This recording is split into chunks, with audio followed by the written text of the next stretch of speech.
पानी की दुनिया से मिली 10 अनोखी चीजें। जैसा कि आप सभी जानते हैं कि हमारी धरती का कुल 70% हिस्सा सिर्फ पानी से घिरा हुआ है, फिर भी इस पानी की दुनिया का 80% से ज्यादा हिस्सा अभी भी रहस्यों में डूबा हुआ है। इस नीली दुनिया की गहराइयों में न जाने कितने रहस्य दफन हैं।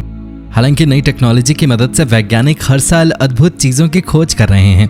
तो आइए आज हम इस वीडियो में पानी की दुनिया से जुड़े कई बड़े और अनसुलझे अजूबों के बारे में जानेंगे। That's no fish. तो आज के लिस्ट में सबसे पहले हमारे पास कुछ बहुत ही दिलचस्प घटनाएं हैं। तो आइए जानते हैं इस घटना के बारे में जो हाल ही में फरवरी 2019 में घटी है। मछुआरों का एक दल खुले पानी के बीच में उस दिन एक बड़े कैच की तलाश में था, लेकिन फिर अचानक उन्होंने देखा कि पानी में कुछ तैर रहा है और वो नाव से ज्यादा दूर नहीं था। उनको पहले तो लगा कि वो शायद मछली है, लेकिन और पास जाकर उन्होंने उसकी जांच करने का इरादा बनाया और पानी में कूद गए। लेकिन ये क्या, वो कोई मछली नहीं बल्कि हिरन है। जी हाँ दोस्तों, समुद्र के बीच में 2 हिरन फंस गए थे। वो वहां कैसे पहुंचे ये तो जान पाना मुमकिन नहीं है, लेकिन खुशकिस्मती से उनकी जान जरूर बच गई। The oldest shipwreck. पानी के नीचे जहाज के मलबे का मिलना शायद आपको आम बात लगे, लेकिन जिस शिपरेक की बात हम आपको बताने जा रहे हैं वो इतिहास का सबसे पुराना जहाज है।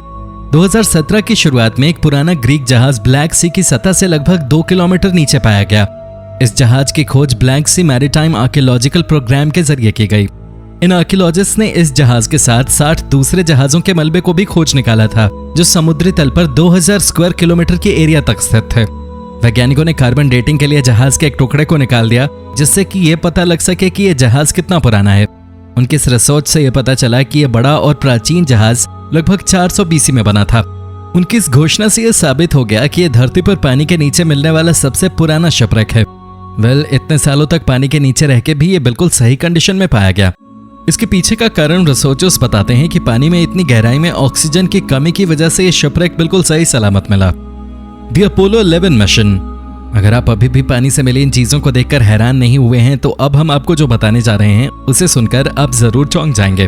फ्लोरिडा के तट पर पानी के नीचे लगभग 14,000 फीट की गहराई में सैटर्न बी रॉकेट का इंजन, जिसने नील आर्मस्ट्रांग को बाहरी अंतरिक्ष में लॉन्च किया, अपोलो 11 मिशन में खोजा गया था। ये डूबने के 43 साल बाद खोजा गया। और इतनी बड़ी खोज का क्रेडिट किसको जाता है? तो दोस्तों, इसकी खोज करने वाला व्यक्ति कोई और नहीं बल्कि जानी मानी हस्ती और अमेज़न के CEO जेफ बेजोस हैं, जिन्होंने इसके सर्च ऑपरेशन को फाइनेंशियली सपोर्ट किया था। The train graveyard. पानी के नीचे जहाज और रॉकेट का मिलना तो समझ आता है, लेकिन पानी के नीचे ट्रेन का मिलना वाकई हैरान कर देने वाली बात है।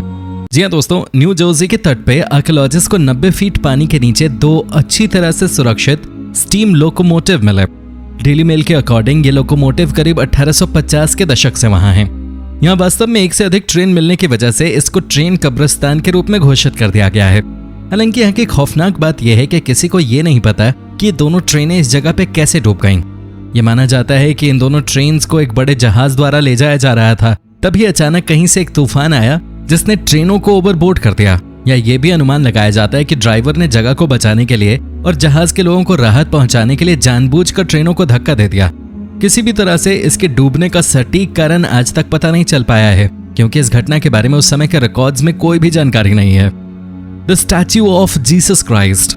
आपको इस दुनिया के सबसे यूनिक और खूबसूरत स्टैच्यू के बारे में थोड़ा बहुत तो जरूर पता होगा, लेकिन क्या आपकी जानकारी में कोई ऐसा स्टैच्यू है जो पानी की दुनिया से संबंधित हो? अगर नहीं तो फिक्र मत कीजिए, हम आपको एक ऐसे ही स्टैच्यू के बारे में बताने जा रहे हैं। दशकों पहले इटालियन मूर्तिकार गुइडो गैलेटी ने जीसस क्राइस्ट की एक मूर्ति बनाई, जो अपने हाथों को उठाए हुए स्वर्ग की ओर देख रही थी, लेकिन ये मूर्ति पानी में डूब गई। 7 साल बाद उसी सांचे से दूसरी कांस्य की मूर्ति बनाई गई। पहले की तरह ये मूर्ति भी डूब गई, लेकिन अभी भी हार नहीं मानी गई और उसी सांचे में तीसरी मूर्ति बनाई गई, जो 25 अगस्त 1965 को जलमग्न हो गई। इस बार उस मूर्ति के डूबने की जगह पानी के भीतर का स्थान जॉन पेने camp coral reef state park में ड्राई रॉक्स के पास था। इस मूर्ति के डूबने के बाद उसको पानी से बाहर न निकालकर पानी के अंदर ही जगह दे दी गई और देखते ही देखते ये लोगों के लिए आकर्षण का केंद्र बन गई। Atlantic 6 Gill shark. दोस्तों, ये कोई आम शार्क नहीं बल्कि एक विशेष प्रजाति की शार्क है। कुछ सालों पहले वैज्ञानिकों ने अटलांटिक महासागर पर मंडराते इस शार्क की एक नई प्रजाति की खोज की। अटलांटिक 6 गिल शार्क एक गहरे समुद्र में रहने वाला शार्क है। काफी समय तक ये माना जा रहा था कि ये शार्क हिक्सांचस नाकामुराई के नाम से जानी जाने वाली 6 गिल शार्क की वैश्विक प्रजाति का हिस्सा है, लेकिन नए सबूतों से पता चलता है कि ये एक अलग प्रजाति है और इसी वजह से ये हमारी लिस्ट में शामिल हो गई। ज्यादातर शार्क की प्रजातियों में सिर्फ 5 गिल होते हैं, लेकिन जैसा कि इस शार्क का नाम है, वास्तव में ये अपने शरीर में मौजूद 6 गिल्स की मदद से सांस लेती हैं। अटलांटिक सेक्स गिल 6 फीट यानी कि 1.8 मीटर तक लंबी हो सकती हैं, लेकिन ये भारतीय और प्रशांत महासागरों में पाई जाने वाली शार्क्स से काफी हद तक छोटी होती हैं। जायंट ऑकफिश। विशाल ऑकफिश को पहली बार 1772 में समुद्र के किनारे देखा गया था, लेकिन इन्हें बहुत ही कम देखा गया है क्योंकि जायंट ऑकफिश काफी गहराई में रहते हैं। विशाल ऑकफिश को लगभग 3300 फीट यानी 1000 मीटर तक की गहराई तक देखा जा सकता है। ये 56 फीट यानी कि 17 मीटर की लंबाई तक बढ़ सकती हैं और इनका वजन 600 पाउंड यानी 270 किलोग्राम तक होता है। इन मछलियों को अलग अलग नामों से जाना जाता है। छोटी मछलियों की तरह दिखने की वजह से इन सिल्वर फिश को कभी कभी हेरिंग स्किंक भी कहा जाता है। हालांकि ये मछली दिखने में खूबसूरत नहीं होती, लेकिन बहुत से देशों में इसे पूजा जाता है। जापान में ऑरफिश को messenger from the sea gods palace के रूप में जाना जाता है और वहां के लोगों का मानना है कि अगर बहुत सी मछलियां समुद्र से बाहर निकलकर किनारे पे आ जाएं तो ये भूकंप आने का संकेत हो सकता है। थोनिस हेराक्लियन। द सिटी ऑफ हेराक्लियन नाम से जाना जाने वाला ये ग्रीक शहर था जो 1500 साल पहले जलमग्न हो गया था। इसका जिक्र 5वीं शताब्दी में ग्रीक लेखक हेरोडोटस ने भी किया है, जिससे यह पता चलता है कि हेराक्लियन एक पोर्ट और एंशिएंट इजिप्ट में जाने का प्रवेश द्वार था। शहर के साथ यहाँ पर बहुत कीमती चीजें भी मिली। 2000 में इसकी खोज में बहुत से कीमती सामानों को भी खोज निकाला गया, जिसमें कि इजिप्ट की देवी आइसिस, भगवान हेपी और एक फरोह का स्टैच्यू मिला। इसके एविडेंस से पता चलता है कि 6वीं या 7वीं शताब्दी में हेराक्लियन सिटी पानी में डूब गई थी। थोनिस हेराक्लियन में पानी के भीतर आर्कियोलॉजिकल रिसर्च आज तक चल रही है। फ्रैंक गिडिडियो जिन्होंने इस सिटी की खोज की थी, उनका अनुमान है कि इस शहर का केवल 5% ही अभी तक खोजा गया है। RMS Titanic. टाइटैनिक के बारे में भला कौन नहीं जानता होगा, लेकिन क्या आपको पता है कि टाइटैनिक को एक अनसिंकेबल शिप माना जाता था, लेकिन यह बात तब गलत साबित हो गई जब एक आइसबर्ग से टकराने के बाद टाइटैनिक पानी में डूब गई। इस घटना को दुनिया की सबसे भयानक आपदा के रूप में देखा जाता है। साथ ही साथ सबसे मशहूर घटना की कैटेगरी में भी ये शामिल होती है, जिसने कि हॉलीवुड को भी बहुत कुछ दिया। टाइटैनिक एक ब्रिटिश पैसेंजर लाइनर थी जो कि इंग्लैंड से न्यूयॉर्क सिटी जाने वाले रास्ते में 14-15 अप्रैल 1912 को समुद्र में डूब गई। टाइटैनिक की खोज अपने आप में ही एक बहुत बड़ी डिस्कवरी है, लेकिन टाइटैनिक के साथ काफी ज्यादा मात्रा में खजाना भी मिला।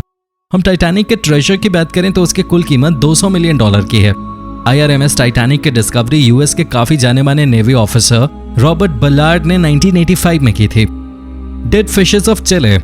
जरूरी नहीं समुद्र से मिलने वाली चीजें हमेशा के लिए लाभदायक ही हों। कभी कभी प्राकृतिक आपदा की वजह से पानी की दुनिया भी खतरनाक साबित हो सकती है।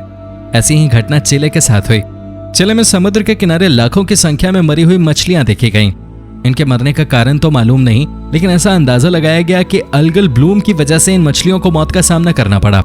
भले ही आम लोगों को इस घटना ने ज्यादा प्रभावित न किया हो, लेकिन वहां के मछुआरे इस घटना से बहुत ज्यादा दुखी हुए। अथॉरिटीज द्वारा जारी किए हुए आंकड़ों के अकॉर्डिंग वहां लगभग 140 टन मरी हुई मछलियां पाई गई। तो दोस्तों, ये था आज का वीडियो। पसंद आया हो तो इसे लाइक और शेयर कर देना, और अगर आप हमारे चैनल पर नए हो तो इसे सब्सक्राइब करना मत भूलना। धन्यवाद।